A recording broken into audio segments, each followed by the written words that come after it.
कार्तिक माह के कृष्ण पक्ष की एकादशी, जिसको रमा एकादशी के नाम से जाना जाता है। कार्तिक का पूरा ही महीना श्री हरि विष्णु और माता लक्ष्मी को समर्पित है। कार्तिक माह के प्रत्येक महीने का प्रत्येक दिन बहुत ही शुभ माना जाता है। ऐसे में कार्तिक महीने की जो पहली एकादशी है रमा एकादशी, ये बेहद ही शुभ फलदायी मानी जाती है।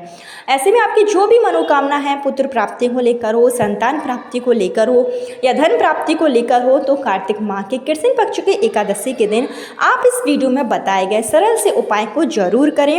उपाय करने से आपको बहुत जल्दी फल मिलेगा, क्योंकि इस एकादशी पर बहुत ही दुर्लभ योग बन रहे हैं। रमा एकादशी इस बार 27 अक्टूबर के दिन और 28 अक्टूबर के दिन दोनों ही दिन रहने वाली है। ऐसे में रमा एकादशी की जो शुरुआत है वो 27 तारीख को सुबह 5:23 पर हो जाएगी और इस एकादशी का समापन 28 अक्टूबर को 7:24 पर होगा। ऐसे में दोनों ही उदय काल में एकादशी रहेगी और जब दोनों ही उदय काल में एकादशी रहती है तो यह हरिवास योग माना जाता है। हरिवास योग जो कि एकादशी पर काफ़ी समय के बाद पड़ रहा है। ऐसे में जो भी निसंतान दंपत्ति हैं उनको इस वीडियो में बताए गए उपाय अगर वो करते हैं तो निश्चित रूप से उनकी सूनी गोद बहुत जल्दी भर जाएगी। साथ ही साथ मैं आपको कुछ सरल से ऐसे उपाय बताऊंगी, अगर आप उनको पूरे विधि विधान और निष्ठा के साथ कर लेते हैं तो आपको मातृत्व का सुख तो प्राप्त होगा ही, साथ ही साथ आपके घर में सुख संपदा की भी कभी कमी नहीं होगी। इस बार की जो रमा एकादशी है वो 27 अक्टूबर के दिन रहेगी।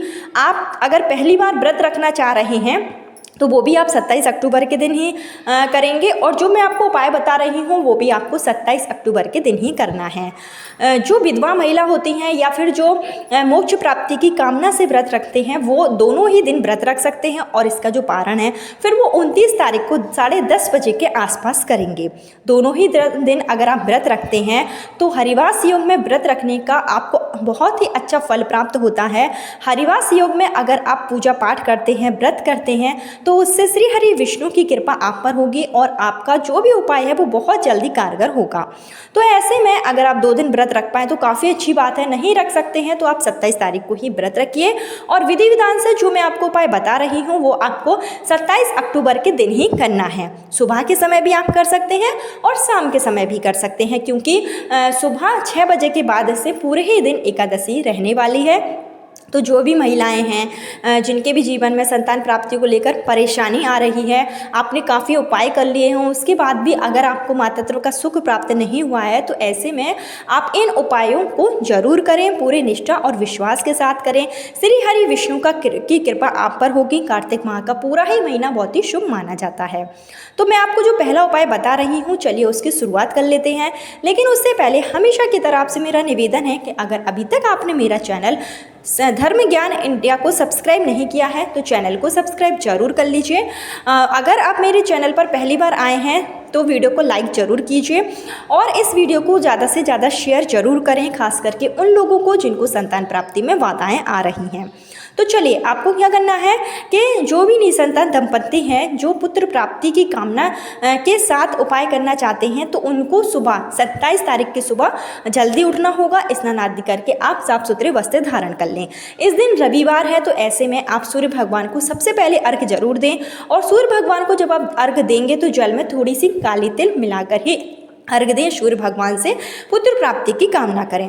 उसके बाद में आपको अपने पूजा स्थल पर आपके पास अगर विष्णु भगवान की कोई भी प्रतिमा है तो आप पंचामृत से अभिषेक कराएं। विष्णु भगवान की अगर आपके पास प्रतिमा नहीं है, लड्डू गोपाल का भी आप पंचामृत से अभिषेक करा सकते हैं।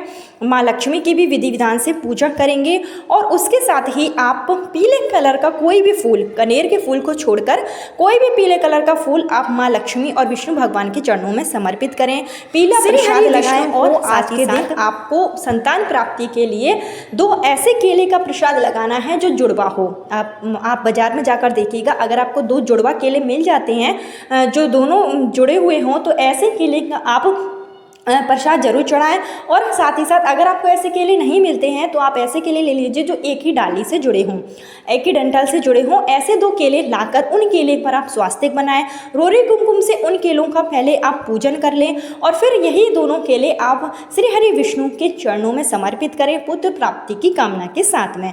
इसको मैं जो उपाय बता रही हूँ उसको पति भी कर सकता है और पत्नी भी कर सकती है, या दोनों मिलकर भी इस उपाय को कर सकते हैं। साथ ही साथ एक घी का दीपक जरूर प्रज्वलित करें और विष्णु भगवान से, माँ लक्ष्मी से पुत्र प्राप्ति, संतान प्राप्ति के लिए कामना करें। अगर इस उपाय को आप एकादशी के दिन कर लेते हैं, सुबह के समय आप करिए तो ज़्यादा अच्छा होगा। इससे आपको बहुत जल्दी फल की प्राप्ति होगी, आपकी मनोकामना बहुत जल्दी पूरी हो जाएगी।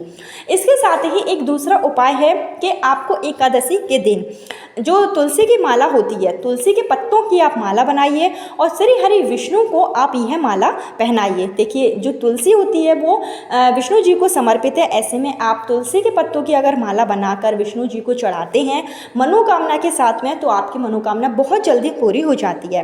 इधर एक विशेष बात मैं बता दूं कि एकादशी का दिन रहेगा, साथ ही साथ रविवार है, तो आप तुलसी के पत्तों को एकादशी के दिन ना तोड़ें। पहले से एक दिन पहले आप तुलसी के पत्तों को तोड़कर रख लें। उसके बाद आप दूसरे दिन तुलसी के पत्तों की माला बनाकर अपने हाथों से विष्णु जी को चढ़ाएं और पुत्र प्राप्ति की कामना करें। इसके साथ ही एकादशी के दिन, जो रमा एकादशी का दिन होता है, उस दिन अगर आप तुलसी माता की विधि विधान से पूजा अर्चना करते हैं तो भी आपको बहुत जल्दी फल की प्राप्ति होती है। एक विशेष उपाय जो मैं आपको बता रही हूँ, जो आपको करना है हर श्रृंगार के फूल से। देखिए, अगर आपको हर श्रृंगार का फूल मिल जाता है तो पूरी कोशिश करिएगा कि आप हर श्रृंगार के 5 से 6 फूल लाएं। अगर आपको हर श्रृंगार का फूल नहीं मिलता है तो आप पीले कलर के कोई भी फूल लेकर विष्णु भगवान के चरणों में चढ़ा दें अपनी मनोकामना कहते हुए। जब और साथ ही साथ आप विष्णु सहस्त्र नाम का पाठ करें, जिसमें विष्णु जी के 108 नामों का स्मरण है। इसके साथ ही आप ओम नमो भगवते वासुदेवाय नमः मंत्र का भी 108 बार जाप कर सकते हैं और विधि विधान से विष्णु भगवान माँ लक्ष्मी की पूजा करें। उसके बाद जो 5 फूल, हर श्रृंगार के 5 फूल आपने विष्णु भगवान के चरणों में चढ़ाए हैं, उनको आपको उठा लेना है और यह फूल आपको तुलसी के गमले में जाकर, तुलसी के क्यारे में थोड़ी सी मिट्टी खोदकर यह फूल आपको अपनी विशेष मनोकामना बोलते हुए आपको यह फूल तुलसी के गमले में गाड़ देने हैं और आपको तुलसी माता से पुत्र प्राप्ति के लिए कामना करनी है। उसके बाद से आपको प्रतिदिन, यानी कि दिवाली का जो 5 दिन का जो पूरा दिन होता है, तो एकादशी से लेकर आपको भाई दूज तक शाम के समय तुलसी माता के सामने घी का एक दीपक प्रज्वलित करना है और पुनः पुत्र प्राप्ति की कामना करनी है। देखिए, कार्तिक के महीने में तुलसी जी के पास दीपक जलाने से आपको सुख संपदा की कभी भी कमी नहीं होती है। माँ लक्ष्मी का आशीर्वाद आपको प्राप्त होगा। और अगर आप एकादशी के दिन से लेकर भाई दूज तक दीपक जलाते हैं तो संतान प्राप्ति में जो भी बाधाएं आ रही हैं वो निश्चित रूप से दूर हो जाती है, वंश की वृद्धि होती है। इसके साथ ही आप तुलसी के जो छोटी छोटी लकड़ियां होती हैं, तुलसी की आप 7 लकड़ियां ले लीजिए और इन लकड़ियों को लाल कलर का जो धागा होता है कलावा, उन से आप लपेट लीजिए और ये 7 लकड़ियों को आप घी में भिगोकर इसका आप दीपक जलाएं। और यह दीपक आपको विष्णु भगवान के किसी मंदिर में जाकर ही जलाना है। आपके घर के आसपास कहीं पर भी विष्णु भगवान का मंदिर हो, लक्ष्मी नारायण का मंदिर हो, वहाँ आप जाएं और यह दीपक जो तुलसी के डंडियों से आपने बनाया है, तुलसी की लकड़ी से आपने बनाया है, इसको आपको प्रज्वलित करना है। और अगर आपके घर के आसपास विष्णु भगवान का मंदिर नहीं है तो आप राम जी के मंदिर में भी जाकर तुलसी की छोटी छोटी लकड़ियों का दीपक जरूर प्रज्वलित करें। एकादशी के दिन अगर आप तुलसी की लकड़ियों का दीपक बनाकर, दीपक आप तुलसी की जो लकड़ी होती है बाती स्वरूप मानकर आप जलाते हैं, तो ऐसा करने से भी आपके पुत्र प्राप्ति के प्रबल योग बनने शुरू हो जाते हैं। जो भी आपकी मनोकामना होती है वो निश्चित रूप से पूरी होती है। इसके साथ ही कार्तिक का महीना चल रहा है। कार्तिक के महीने में आप किसी भी एक दिन यह उपाय कर सकते हैं। जो मैं आपको उपाय बता रही हूँ वो आप एकादशी के दिन भी कर सकते हैं। 27 तारीख को भी करिए या फिर 28 तारीख को भी आप कर सकते हैं। इसके लिए आपको एक आखा यानी एक चावल लेना है और उस चावल को आपको अपने पल्लू में बांध लेना है और अपने घर का 1 लोटा जल लेकर आप शिव मंदिर में जाएं। सबसे पहले शिव मंदिर में जाकर शिवलिंग पर 1 लोटा जल श्री शिवाय नमस्तुभ्यम का जाप करते हुए समर्पित कर दें और एक जो चावल का दाना आपने लिया है वो आपको अशोक सुंदरी की जगह पर अपनी मनोकामना बोलते हुए, जो भी आपकी मनोकामना है पुत्र प्राप्ति को लेकर हो या संतान प्राप्ति को लेकर हो, वो चावल का दाना आप अशोक सुंदरी की जगह पर चढ़ा दें। अगर आप ऐसा 27 तारीख या 28 तारीख 2 में से किसी भी एक दिन करते हैं, आप चाहें तो दोनों दिन भी कर सकते हैं। और अशोक सुंदरी से आपको पुत्र प्राप्ति की, सुखी वैवाहिक जीवन की प्रार्थना करनी है, तो आपकी मनोकामना बहुत जल्दी पूरी होगी, आपकी सोनी गोद बहुत जल्दी भर जाएगी। यह उपाय बहुत ही अच्छा है, इसको आप एकादशी के दिन जरूर करें। इसके साथ ही आप बेलपत्र लें, बेलपत्र पे थोड़ा सा शहद लगा लें और यह बेलपत्र आपको प्रदोष काल में एकादशी के दिन शिवलिंग पर अर्पित करना है, संतान प्राप्ति की कामना के साथ में। इसको भी अगर आप 27 तारीख प्रदोष काल में अर्पित करते हैं बेलपत्र को, तो आपकी जो मनोकामना है वो बहुत जल्दी पूरी हो जाती है। रमा एकादशी के दिन आप बेलपत्र को शिवलिंग पर जरूर चढ़ाएं, शहद के साथ लगाकर आपको चढ़ाना है। इसके साथ ही एक विशेष उपाय है जो आप रमा एकादशी के दिन शाम के समय जरूर करें। देखिए, आटे के छोटे छोटे से आप 7 दीपक बना लीजिए, जिसमें आपको लंबी बाती का प्रयोग करना है और घी का प्रयोग करना है। साथ ही साथ पीली सरसों आपको ले लेना है और ये दीपक लेकर आपको आंवले के पेड़ के नीचे जाकर प्रज्वलित करना है और अपनी मनोकामना बोलते हुए उसमें थोड़ी थोड़ी पीली सरसों डालते जाइए। और ये दीपक जब आप प्रज्वलित करेंगे तो संतान प्राप्ति, पुत्र प्राप्ति, जो भी आपकी मनोकामना है उसका आप विष्णु भगवान से बोलिए, विष्णु भगवान से आप प्रार्थना कीजिए।